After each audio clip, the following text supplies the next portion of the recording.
I'd like to talk with you this evening about being hungry. Somebody said, I'm hungry.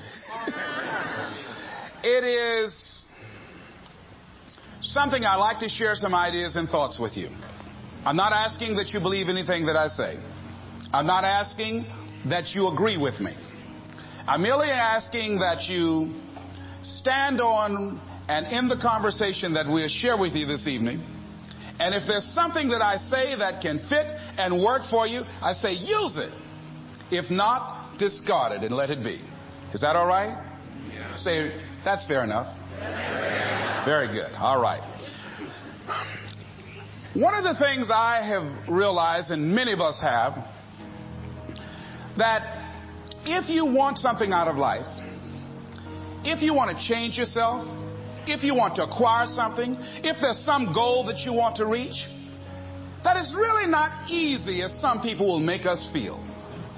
That living your dream, changing your behaviors, overcoming negative habits, it's challenging. It's hard. That living alone is just very difficult. And once we begin to come to grips with the fact that living is difficult, life is very challenging. I heard a song once by a guy named Dimples called, If It Ain't One Thing, It's Another. I say to you, if it ain't one thing, it's 12 others. Always something. You will never ever have a problem-free moment in life. Somebody said, and I like this, that you either in a problem or just left one or headed toward one. Anybody found that to be so? Raise your hand if you know what I'm talking about. I mean, there's always something.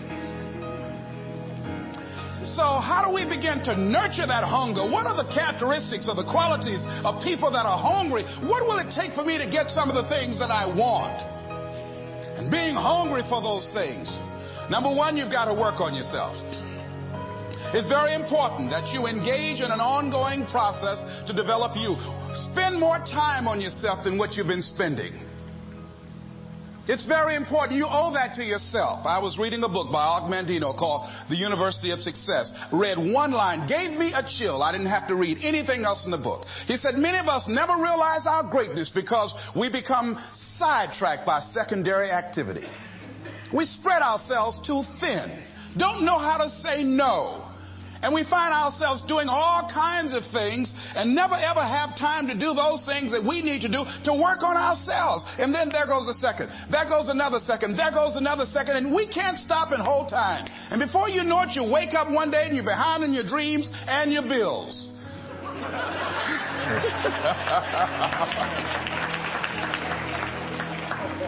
So decide that you're going to take some time to work on you, that you deserve that from yourself, that your life deserves some prime time because you are creating your own production. As Michael Todd would say, you are the star of your show. You are the director. You're writing the script. And you will determine whether your life is a smash office hit or flop. You determine that. Working on yourself, talking to yourself. That's so very important. Overcoming the negative conversation, that inner dialogue that's going on all the time, even when you don't want it to be there. You can't stop yourself right now from thinking. You can't do it. It's going on. And so learning how to empower yourself, part of doing that is standing up to yourself. You've got to stand up inside yourself sometimes and say, shut up. You've got to do this. I was going to give a presentation, and this voice inside of me saying, you can't do this. You don't have everything it takes. I shut up. I'm behind on my bills, and you're telling me what I can't do. I have got to do it. You'll get scared sometimes. Your mind will go blank on you. Some people you will allow to unnerve you, and you wonder, what's wrong with me? I'm not crazy. That's why you've got to learn to make a conscious, deliberate, determined effort to stand up inside yourself. Working on yourself, watching that inner dialogue, it will determine the quality of your life.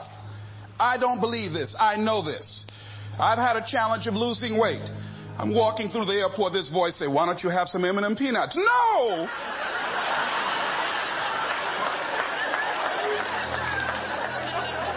Well, just one. Then after you eat that, you might as well have a Snicker now, you sucker. I mean, it's challenging. My mother fixed the kind of sweet potato pie you can't eat with your shoes on. Have to take your shoes off so you can wiggle your toes. It sticks on my fingers. It says, eat it. One little bite won't hurt. That voice, constantly. Little demons from Colonel Sanders driving my car in there. I had to say, no. I'll diet tomorrow. I saw a skinny man get hit by a truck. Had he had a little bit more weight, he might have lived, you know. Some of you know what I'm talking about. Raise your hand if you know that. That voice is awesome. So you have got to stand up to that voice. When you're working on something you want to achieve, you have got to stand up to that voice. You've got to sell yourself every day on your abilities, on what you're doing, on the goal that you want to reach. You've got to sell yourself every day, according to your level of belief. It will manifest itself in what you're doing. Whatever we have right now, whatever we're demonstrating in our lives, is a result of what we believe subconsciously that we deserve. And part of increasing that belief level is that you have got to convince yourself every day. You've got to sell yourself. I do a lot of training for many corporations, and I conduct sales seminars, and I've heard all kind of guys doing techniques and training people techniques of how to close sales and how to work with and begin to control the sale and how to ask for the close. Let me share something with you. You can learn all the techniques in the world. If you don't believe in yourself, it won't happen for you. I learned all of it. So that's why I do a training called Focus on the Seller. You've got to focus on you. And as you convince you, as you sell yourself every day, you will begin to see a difference in the things that you're doing. Selling yourself on your ability to perform a job, to achieve a certain objective. Telling yourself every day, here I go again. And I got what it takes. This is my day. And nothing out here is going to stop me. And when you go out there, life say, come over here. Say it again. Well, I'll be back tomorrow. That brings me to the next thing. It takes courage to act.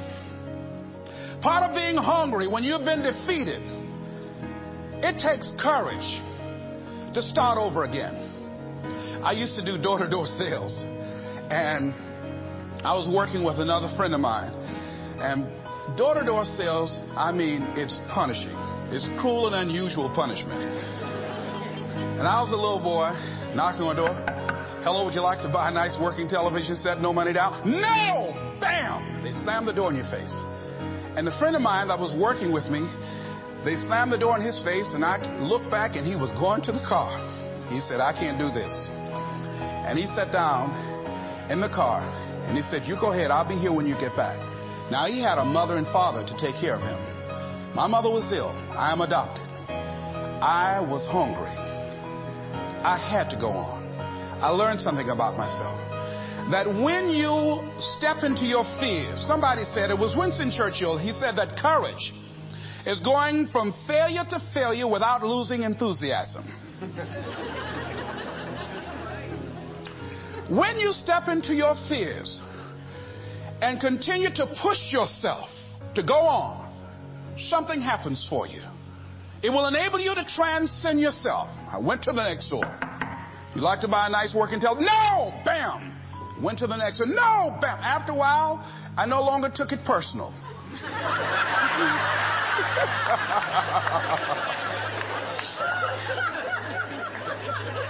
And I began to play a game. I said, well, I know there's a yes out here somewhere.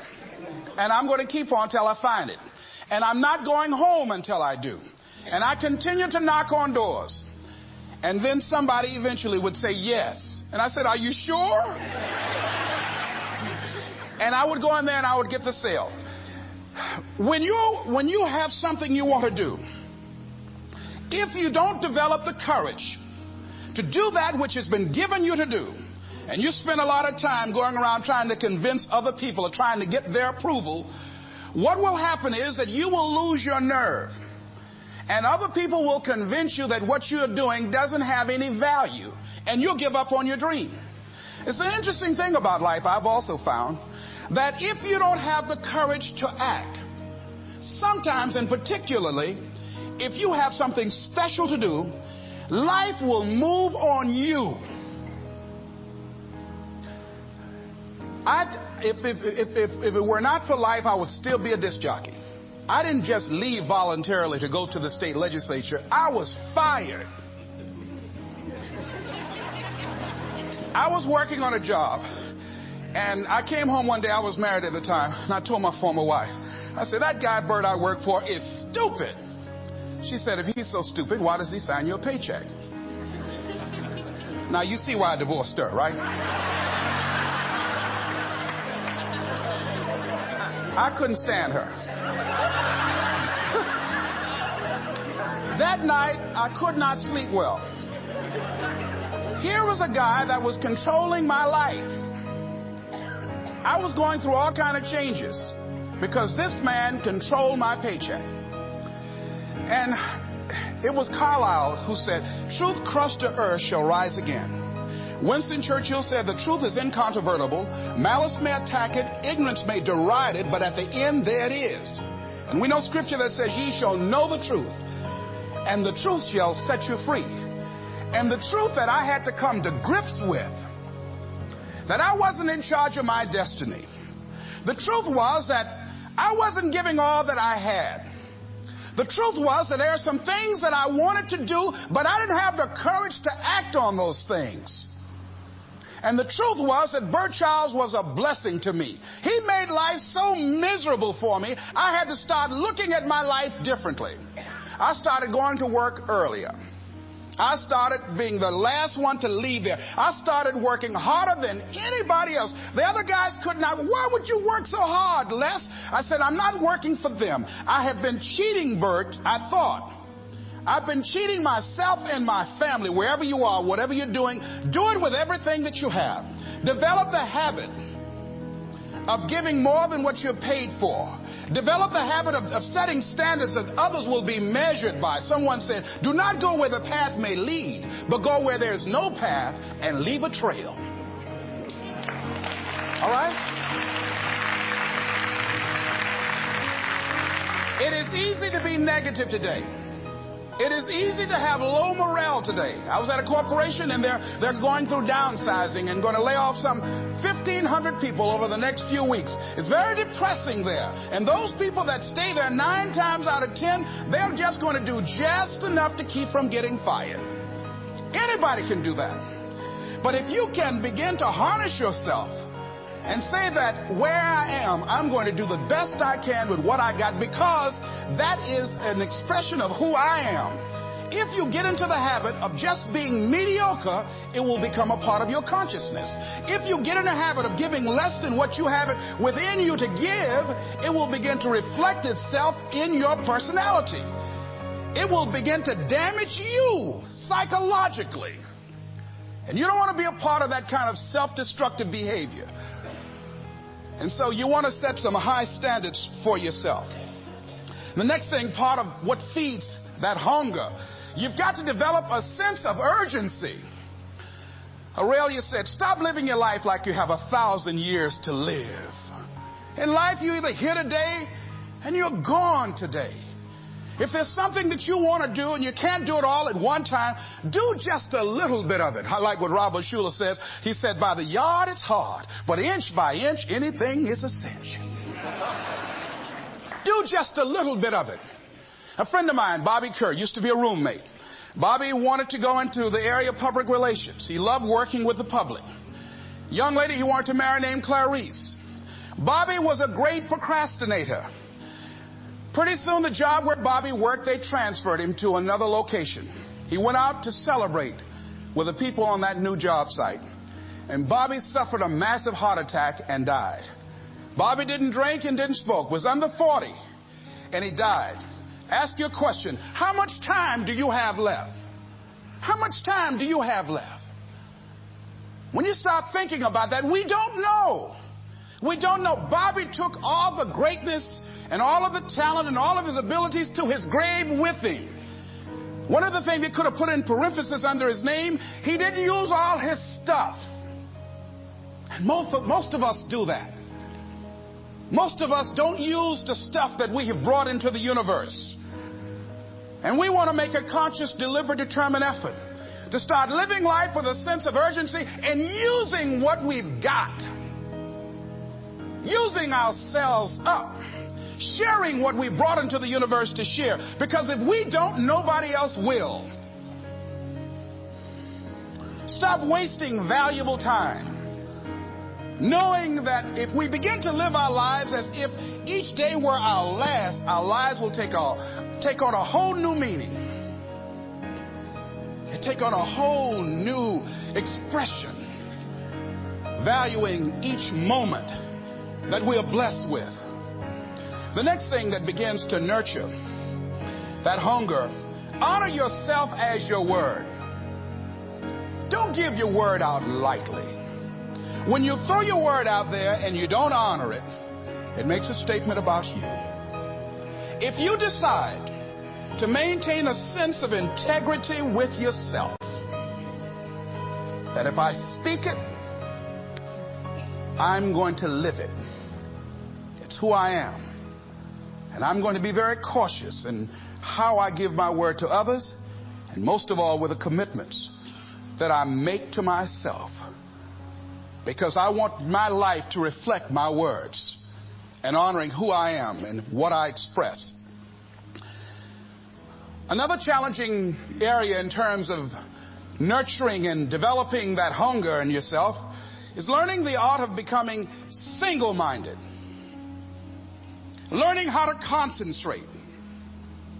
Learning how to focus in. And you'll be surprised at the things that you're able to do.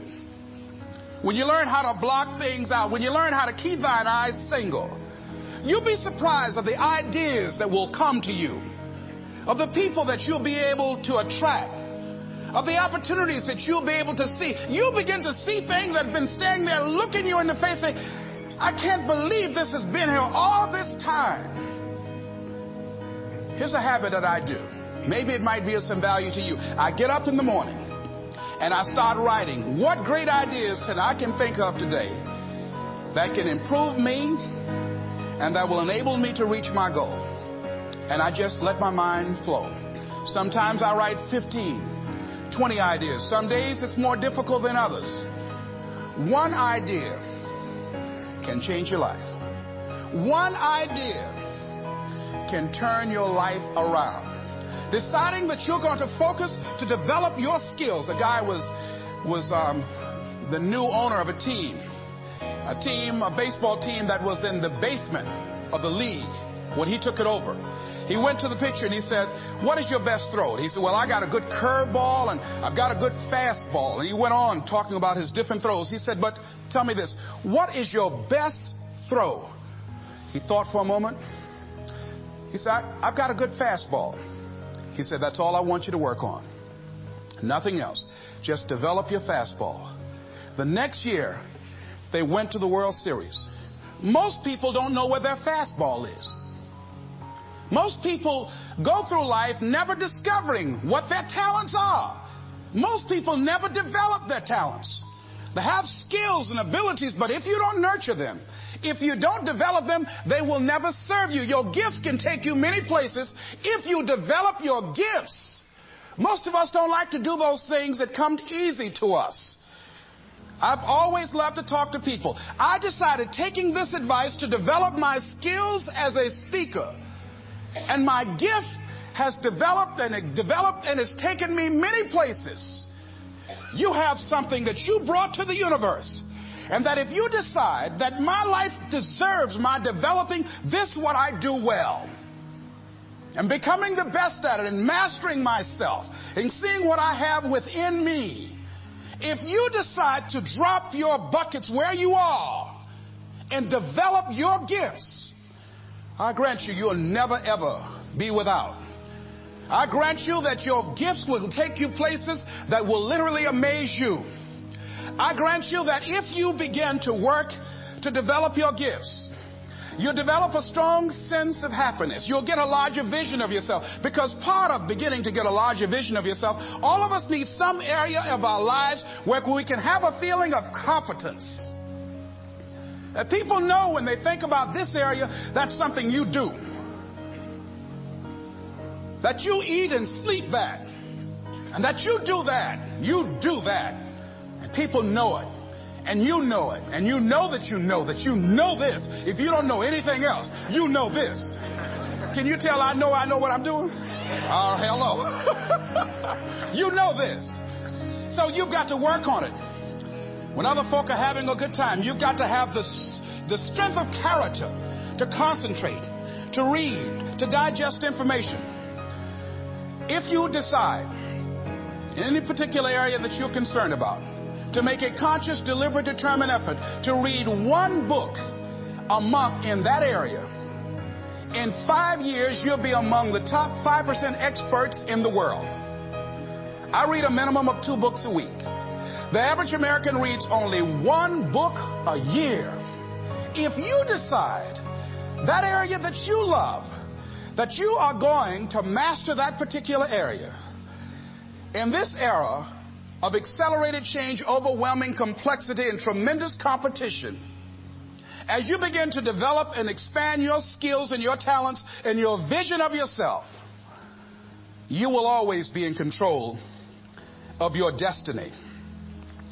The next thing is, whatever it is that you want to do, you want to do it massively. I have a friend who was telling me that his sales were down. I said, well, how many phone calls you make a day? He said, 25. I said, double them. Make 50 or 75 or 100. He said, oh, man, that's just too much. I said, what do you mean too much? You behind on your bills? You're talking about too much? You know one way to get back on your feet real quick is to miss 2 car payments? You talking about you're tired? There's no competition out here. Decide that you're going to push yourself. Most people won't do that. Most people give up on themselves easily. You know the human spirit is powerful. There's nothing as powerful. It's hard to kill the human spirit. They asked Benjamin Disraeli, a man who became the head of a country at a time when Jews were not allowed out after 10 o'clock. They said, how did you do it? How did you achieve it against such great odds? He said, nothing can resist the will of a people that will stake even their existence on the extent of their purpose for good. That when you have a made-up mind, when you decide that you want to do something, I was reading something the other day, he said, the power to hold on in spite of everything, the power to endure, this is the winner's quality. The hunger, the ability to face defeat again and again without giving up. This is a winner's quality. You have that quality within you. When you're hungry, you don't care about the facts. You don't care about the odds. Doug Williams played for the Washington Redskins, quarterback. John Elway of the Denver Broncos in the Super Bowl. Everybody was talking about Elway. After the Super Bowl, when Doug Williams made a historic passing game, they asked him, said, how were you able, in spite of all of the negative publicity saying that you couldn't win, how did you do it? He said, I ignored my critics. I just didn't pay any attention to them. I ignored myself because they kept on saying it so much. There were times I doubted whether or not I can do what I needed to do. There's a Doug Williams in everybody here. There's greatness in you. And you've got to learn how to tune out the critics outside and the critic inside.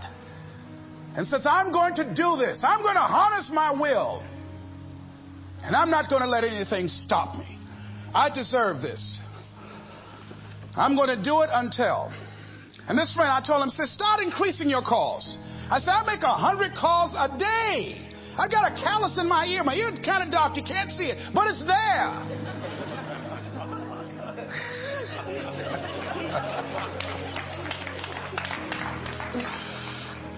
His sales have increased. He's working harder now. The other thing is that if you want something, you have got to be relentless. You've got to learn how to become resourceful. You've got to learn how to become creative. When crises strike in your life, and in the Chinese language, crises mean danger, but it also means opportunity. And this is an opportunity for you to grow. And you've got to be so relentless, regardless of what comes down the pike, that you're always looking for a way to get over, always looking for a way that you can break through, always looking for a way that you can win, always looking for a way that you can strike a telling blow. And pretty soon, I think there's some people watching us in the universe that say, wait, let's call a meeting over here. You know that guy Mustafa? Look at him down there. He won't stop. Just that fool don't know he can't get over. Look here. Why don't we do this? Let him go and let's mess with somebody else. Just let him go on through.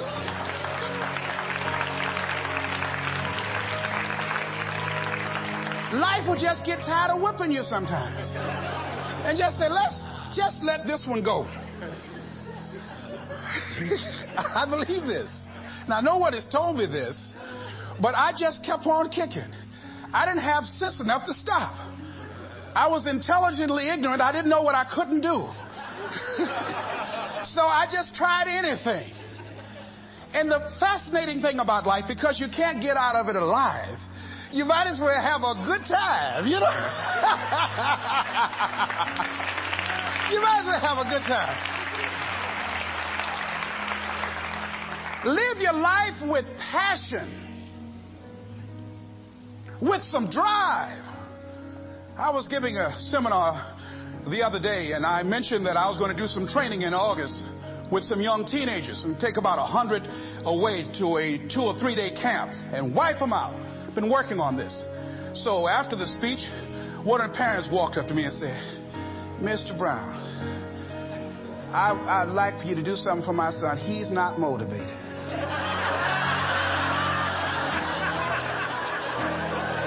I said, I wonder why.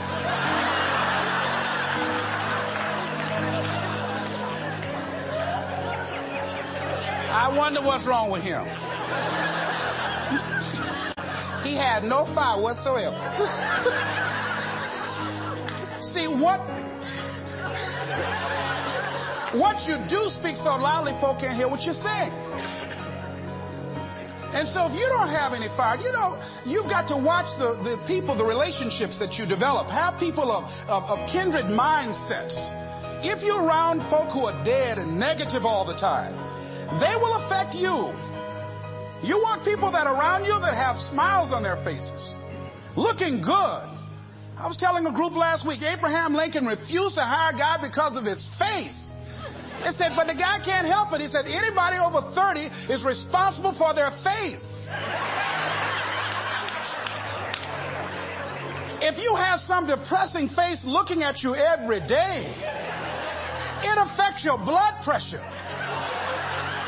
Keep these dead faces away from you. It's contagious. This is serious. So you've got to watch your countenance, watch your face, have an uplifted expression, watch your body posture. All of these things affect you psychically. You've got to be the kind of person that you are fearless. Fearless. Folk leave fearless people alone. There's some people walk through a neighborhood and every dog in the neighborhood would bark at them.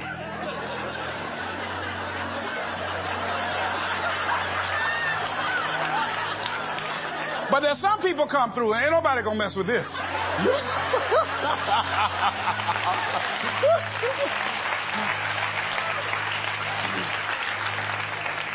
You are unstoppable. And because you are unstoppable, because you've got power that you haven't even begun to use yet, you owe it to yourself to release your brakes. How many of you have the experience of pulling out of your driveway and you mashed on the accelerator and the car was just going, and couldn't move, and you mashed harder and it couldn't move, and then you discovered you had your emergency brakes on. And then you release those emergency brakes and it goes, choo! Have you ever had that experience before? Most of us go through life with our brakes on, holding back, not giving all that we have, not sharing all of ourselves. Most of us go to our graves still holding on rather than releasing it.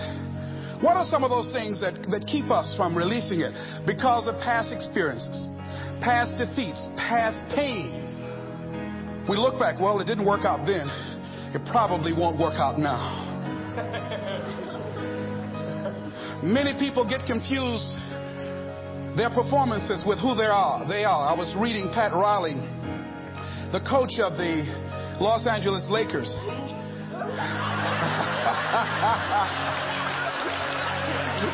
But you're going to like this quote here. After the Trailblazers had blown them out of the water, and I'm sure he said this last night, they asked him, how do you feel? He said, tonight we were exposed for what we are right now. You see? That if my speech tonight doesn't work, it doesn't mean that I'm a bad speaker.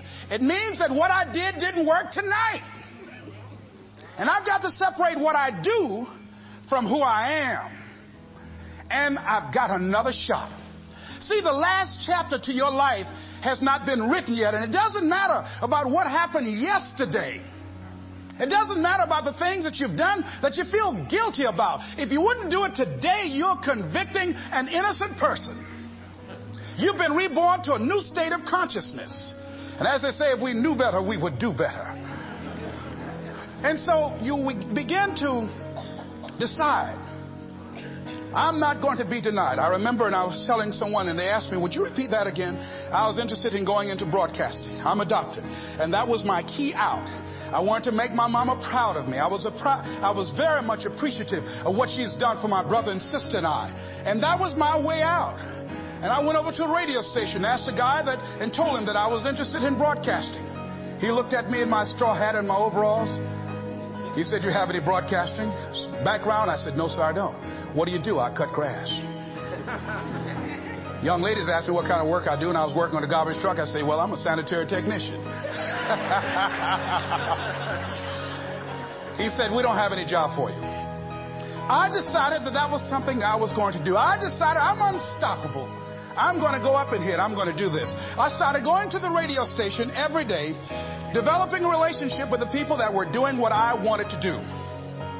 And that's what I encourage you to do. Whatever area you want to go in, find people that are doing it the way you want to do it and develop a relationship with them. When I decided to go in this area, I wrote letters to Dr. Norman Vincent Peale, to Zig Ziglar, to Dennis Waitley, all of the giants in this area. And I said, this is something I want to do. I've been following your career. Would you help me? Dr. Norman Vincent Peale answered my letter, did an article on me, wrote about me in the most recent book that he issued, and done many broadcasts about me. I'd wanted to develop a relationship and rapport with those people that were achieving those things that I wanted to achieve.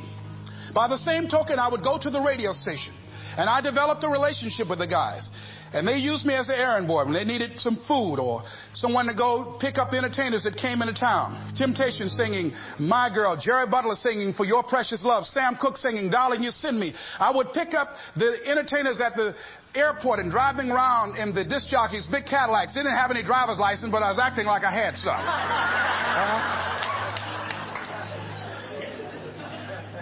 Every day I used to go home and work on my communication skills, developing myself. It was Whitney Young. He said, it's better to be prepared for an opportunity and not have one than to have an opportunity and not be prepared. Start working and developing yourself now and prepare yourself for what it is that you want because you expect to get it. And when the disc jockeys were in the control room, I would go in and watch them and develop a trust level, and they would let me stay, and I would watch and observe them working the controls. When you want something out of life, don't worry about how you're going to get it. How is none of your business. The most difficult thing it is to hold the vision. It's to hold the vision. So there I was at the radio station. A guy was on the air and he started to drink by the name of Rock. I was outside the window looking at him and watching. Hungry and ready. Saying, drink, Rock, drink. Pretty soon the phone rang. It was the general manager. I said, hello? He said, Les, this is Mr. Klein. I said, I know. He said, Rock can't finish his program. He's slurring his words. I said, I know. Can you work the controls until one of the other disc jockeys come in? Would you call them? I said, yes, sir. I hung the phone up. I said, now he must be thinking I'm crazy. I called my mama and my girlfriend Cassandra. Said, y'all come out on the front porch and turn up the radio. I'm about to come on the air.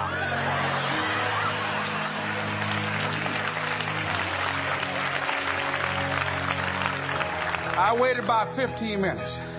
I called him back. I said, Mr. Klein, I can't find nobody. He said, well, why don't you go in there and work the controls until they get there? And don't say nothing here. I said, yes, sir. I couldn't wait to sit down at that turntable, Mustafa. I said, look out, this is me, LB, Triple P, Les Brown, your platter playing Papa. There were none before me, and there will be none after me. Therefore, that makes me the one and only. Young and single and love to mingle, certified, bona fide, indubitably qualified to bring you satisfaction and a whole lot of action. Look out, baby, I'm your love man. I was hungry.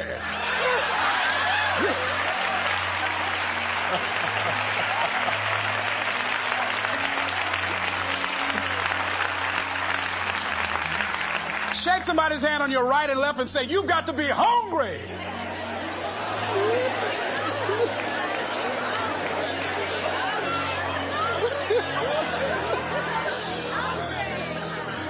Well, y'all something else. You hear me?